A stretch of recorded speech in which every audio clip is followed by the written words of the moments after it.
some of the activities they'd be looking at. Teachers are going to be basically delivering all the knowledge content. So they'll also be there from the very beginning to help onboard the apprentices. They'll teach the 1-hour class every week to help them stay on track with what's coming up and what they've done.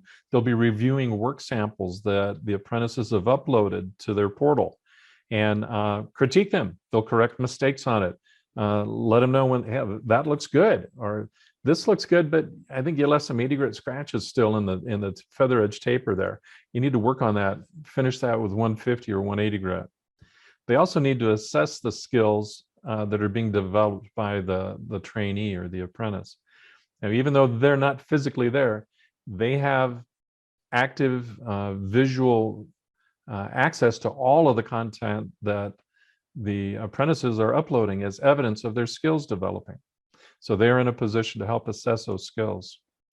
The trainer, again, is the mentor, the one working one-on-one with the trainee. Their primary job is transferring their knowledge and skills to the trainee to help them be able to do what they know how to do. They learn to tag team projects together. That's a great way to start an apprentice working together with you, not necessarily having to show them, other than actually working on a car together. And tag teaming is a good process rather than leaving them isolated on their own to get started. They'll also be grading all the work that each of their apprentices does. And it's a very simple grading process, a 3, a 2, or a 1. There's no letter grades here, no pluses or minuses. 3 is great, better than expected. A 2 is satisfactory. It may have 1 or 2 minor correctable flaws in it or in the process, but doesn't have to be totally undone to make it right again. They could correct those flaws and move forward. 1 or 2 correctable flaws. A 1 would be unsatisfactory, meaning that there were more than 2 or 3 flaws in it, at least one of which was maybe a catastrophic flaw. Yeah, I forgot to add the catalyst to the clear coat, and I sprayed the entire car with it, and it looks great. The application was good, but it's never going to cure because there's no hardener in it. That would be a catastrophic flaw. So that would be a 1 or an unsatisfactory.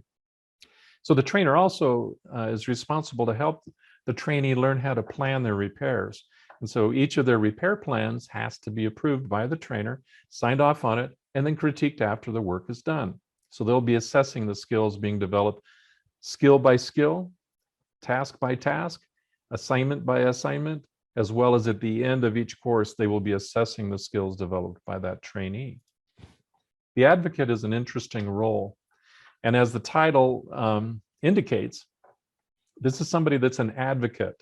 They advocate for the trainee. So there's somebody that not only knows company procedures and policies and whatnot, but they also are very sensitive and intuitive to the trainee's needs. And when they're feeling frustrated about an assignment or a task that they were supposed to do with their trainer, they should have an open door policy, a welcoming open door to where they're a good listener to any of the problems that the trainee's having.